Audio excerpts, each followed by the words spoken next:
कांग्रेस का खुद का कहना है कि यूपीए के शासनकाल में गरीबी 33% से घटकर 22% आ गई है। इस विषय पर आपकी खरी बात क्या है? ये 22% भी इस हिसाब से तो ये ज़्यादा बता रहे हैं। जब इनका एक नेता कह रहा है कि 5 रुपये में दिल्ली शहर जैसे शहर में थाली मिल जाती है, तो फिर तो 22% भी नहीं होंगे, क्योंकि जो गरीबी रेखा की जो इन्होंने लाइन बनाई हुई है सरकार ने, वो शहर में 33 रुपये है। एक आदमी 33 रुपये कमाता है तो वो गरीबी रेखा से नीचे नहीं है, और गांव में 25 रुपये कमाता है तो वो गरीबी रेखा से ऊपर है।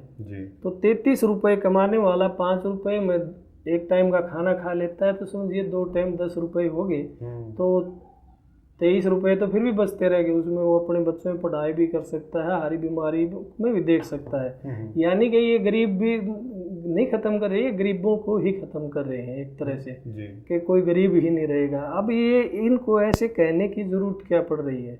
इसके पीछे कारण क्या है?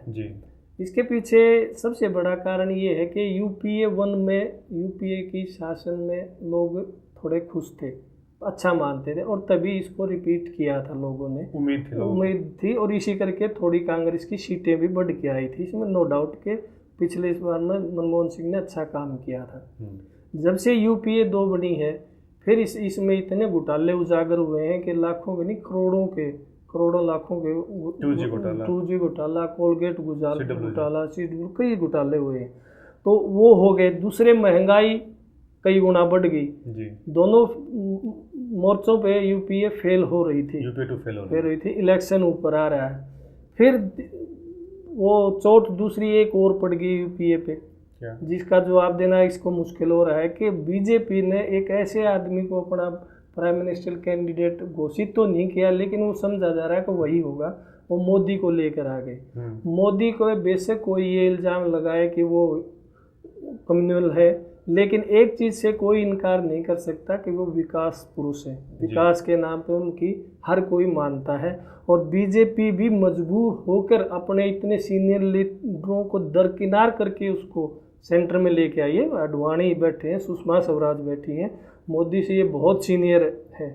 लेकिन मोदी को लेके क्यों आए? क्योंकि कार्यकर्ताओं का, लोगों का दबाव था। और दबाव क्यों पड़ा? क्योंकि उसने विकास का गुजरात में काम करके दिखाया है, उसके कारण मोदी आ गया। मोदी को फेस करना इनको, कांग्रेस को मुश्किल हो रहा है। वो पटालों में तो थे ही, महंगाई से भी थे, लेकिन मोदी की छवि नंबर 1 विकास पुरुष की है, नंबर 2 उस इंसान पे कोई हल्का भी दाग नहीं दिखा सकता करप्शन का।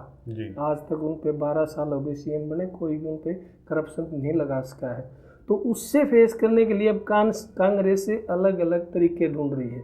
उसमें यही एक तरीका है कि गरीबी रेखा से लोग कितने उबर चुके हैं, अपनी उपलब्धि दिखा रही है। और इसके लिए भी देखो, उन्होंने एक रूल को तोड़ा है।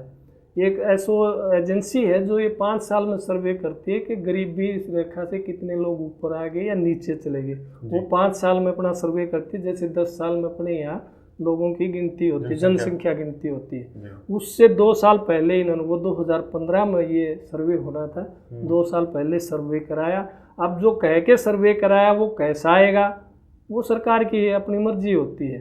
तो इसके पीछे उनका मकसद यही है कि लोगों को गुमराह करना, ताकि मोदी के असर से को कम किया जा सके ये। और इसमें मुझे कोई सच्चाई नहीं दिखती कि गरीबी कम हुई है। हाँ ठीक है, आप गरीबी कहेंगे कि 5 रुपये जो कमाता वो गरीब नहीं है, तो अपने आप गरीब नहीं है। भिखारी भी सड़क पे ज़्यादा मांग लेता है, तो गरीब अपने आप नहीं रहेंगे कि गरीबी रेखा आपने इतनी नीचे कर दी कि गरीब को है ही नहीं। फिर तो वही है जिसके पास कुछ भी नहीं होगा। और ऐसा तो कोई आज के ज़माने में होता नहीं। भिखारी भी दिन में 150 रुपये तो मांग के कमा ही लेता है। आप अपनी राय हमें कमेंट सेक्शन में टाइप करें और वीडियो को लाइक करना ना भूलें। अन्य विषयों पर खरी बात जानने के लिए खरी बात को आज ही सब्सक्राइब करें। Till then, bye.